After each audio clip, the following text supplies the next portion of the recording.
Ibu tunjukkan pada saya. Mohon izin, kalau infak kemana ibu lakukan pertama? Ya? Keluarga. Siapa lagi? Halo? Baik, tahan sebentar. Sudah cukup. Ya, tahan sebentar, pelan-pelan.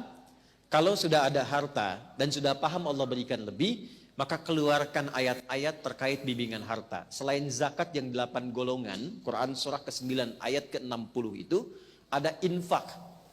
Infak itu nanti ada 3. Nanti infak yang paling dasar, Quran surah kedua ayat 215. Sebelum keluar ini dulu. Bukan zakat ya, infak. Ya, bukan zakat tapi apa? Quran surah kedua ayat 215. Yas'alunaka madza yunfiqun. Mereka bertanya padamu Muhammad SAW, apa yang harus diinfakkan dan kemana disalurkan?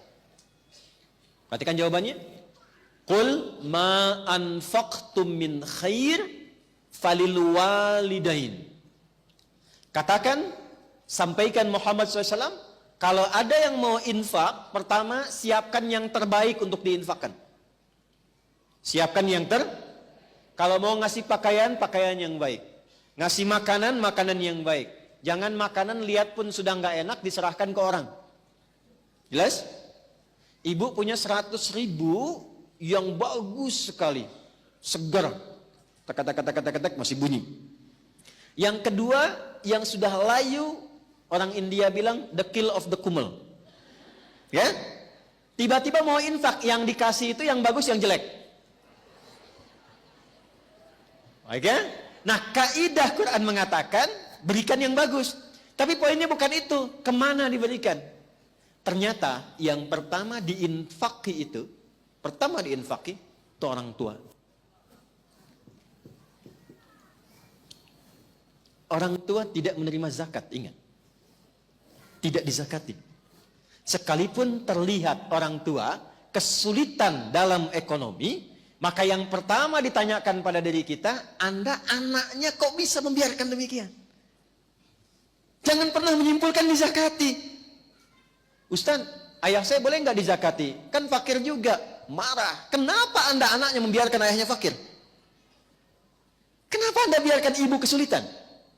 Sementara Allah titipkan pada Anda harta yang berlimpah. Kalau di surat Al-Ahqaf ayat 15 itu sindirannya tajam.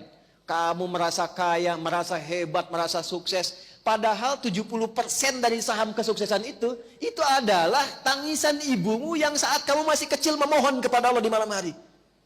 Jangan jadikan anak saya seperti saya, ya Allah. Tinggikan derajatnya, banyakin ilmunya, nyamankan tidurnya. Padahal bapakmu yang peluh keringatnya itu yang saat mencangkul di sawah. Serabutan bekerja. Sekarang kamu simpulkan itu karena jasamu. Karena kerja kerasmu.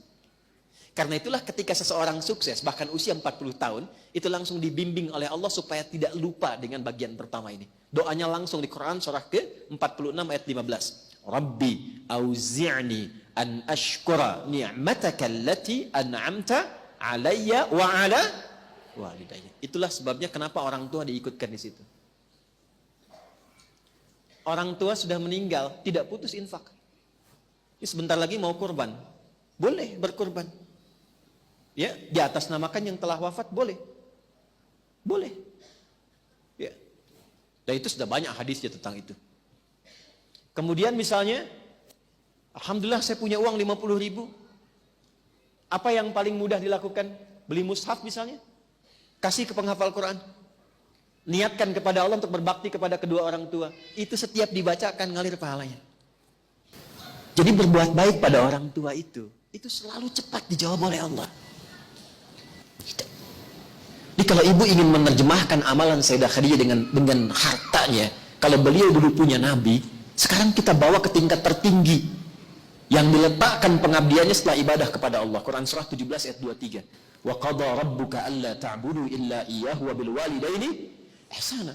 Makanya Ibnu Abbas radhiyallahu taala anhuma, beliau sampai berfatwa begini, saya tidak melihat amalan terbaik yang bisa dilakukan untuk mendapatkan rahmat Allah atau kama qala kecuali birrul walidain. Bakti pada orang tua. Sekalipun sudah meninggal, tetap muliakan, minimal dengan doa. Masih ingat kan doa yang melahirkan jariah? Waladin salihin yad'u. Doa anak saleh.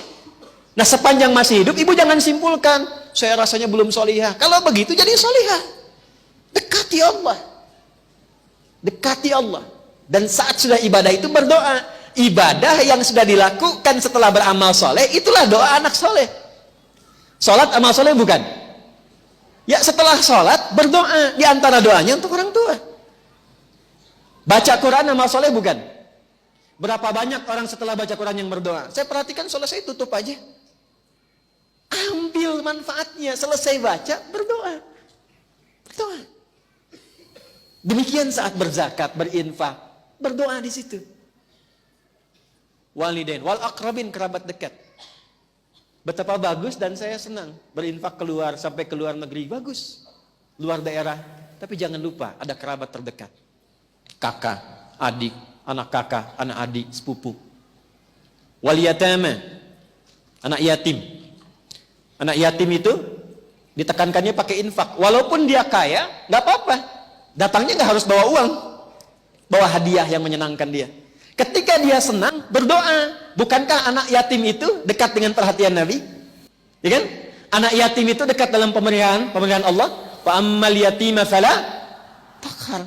Allah perhatikan dia. Jadi kita narik perhatian Allah melalui kebaikan pada anak yatim. Begitu ada harta, kunjungi. Kalaupun saudara meninggalkan yatim ada anaknya dan dia kaya, nggak harus bawa uang. Mungkin 1 juta nggak ada apa-apanya buat dia. 1 miliar nggak ada harganya karena hartanya triliunan misalnya. Tapi 1 mobil-mobilan mungkin berkesan tuh anak itu.